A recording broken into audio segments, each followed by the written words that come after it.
बिहार की राजनीति में अब एक बड़े बदलाव की आहट सुनाई दे रही है। हालिया विधानसभा चुनाव में करारी हार के बाद राजद और कांग्रेस के रिश्ते जिस तरह से ठंडे पड़े हैं, उसने महागठबंधन के भविष्य पर अब गंभीर सवाल खड़े कर दिए हैं। राजनीतिक गलियारों में चर्चा तेज हो गई है कि कांग्रेस अब बिहार में लालू प्रसाद यादव और उनके परिवार केंद्रित नेतृत्व से अलग होकर अपना राजनीतिक रास्ता ढूंढ सकती है। हाल ही के दिनों में दिल्ली में कुछ अहम मुलाकातों और बिहार कांग्रेस के वरिष्ठ नेताओं के लगातार कड़वे बयानों के संकेत से साफ है कि दोनों दलों के रिश्ते असहज हो चुके हैं। दिल्ली में लगभग 20 दिन पहले कांग्रेस की रैली से एक दिन पहले भाकपा माले के महासचिव दीपंकर भट्टाचार्य और कांग्रेस महासचिव प्रियंका वाड्रा की मुलाकात हुई थी। उसके बाद प्रशांत किशोर और प्रियंका की मुलाकात हुई। इसे बिहार में कांग्रेस के संभावित नए राजनीतिक प्रयोग की शुरुआती कड़ी के रूप में देखा जा रहा है, क्योंकि इस मुलाकात के बाद दीपंकर ने एक वरिष्ठ समाजवादी नेता से भी कांग्रेस के साथ बिहार की नई संभावनाओं को लेकर विचार विमर्श किया, जिससे संकेत मिल रहे हैं कि कांग्रेस केवल गठबंधन की मरम्मत नहीं बल्कि विकल्पों की तलाश में भी जुट गई है। महागठबंधन में यह माना जा रहा है कि लालू की विरासत से किसी भी तरह की नजदीकी रखना नुकसानदेह ही होगी। भाकपा माले ने पिछले विधानसभा चुनाव में राजद के साथ मिलकर अपेक्षाकृत बेहतर प्रदर्शन किया था,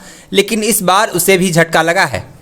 माले के भीतर और सहयोगी दलों में इस हार के लिए तेजस्वी यादव की नेतृत्व शैली पर भी सवाल उठ रहे हैं। हार के बाद जहां एक और नेतृत्व को जमीन पर उतरकर कार्यकर्ताओं का मनोबल बढ़ाना चाहिए था, वहीं तेजस्वी यादव का लंबे समय के लिए विदेश यात्रा पर चले जाना सहयोगियों को रास नहीं आ रहा है। यानी चुनाव परिणाम के तुरंत बाद तेजस्वी का लंबे समय के लिए विदेश यात्रा पर चले जाना और सहयोगियों से संवाद का अभाव इस असहजता को और ज्यादा बढ़ा रहा है। राजनीति में निरंतर संवाद और सक्रियता को नेतृत्व की बुनियादी शर्त माना जाता है। कांग्रेस के सामने अब यह सवाल खड़ा हो गया है कि क्या वह राजद के साथ उसी पुराने ढांचे में फंसी रहे जहां उसकी भूमिका लगातार सिमटती जा रही है, या फिर नए सिरे से बिहार में अपनी राजनीतिक भूमिका तय करे। बिहार में महागठबंधन के भीतर मची यह उठापटक केवल सीटों के बंटवारे का विवाद नहीं है, बल्कि यह गहरे वैचारिक और नेतृत्व के संकट का परिणाम है। यदि कांग्रेस और माले मिलकर कोई नया रास्ता चुनते हैं तो यह बिहार में 2 दशकों से चली आ रही लालू नीतीश की धुरी वाली राजनीति को हमेशा के लिए बदल सकता है। आपको बता दें कि बीते रविवार 28 दिसंबर को कांग्रेस ने अपने गौरवशाली इतिहास के 140 वर्ष पूरे किए। हालांकि स्थापना दिवस के इस जश्न के बीच पार्टी के सामने चुनौतियां भी कम नहीं है, क्योंकि पिछले 11 वर्षों से कांग्रेस न केवल केंद्र की सत्ता से बाहर है, बल्कि विभिन्न राज्यों में भी अपना पुराना वजूद और राजनीति आधार पाने के लिए कड़ा संघर्ष कर रही है। वहीं दूसरी ओर बिहार में राजद भी सरकार में आने के प्रयास में लगी हुई थी,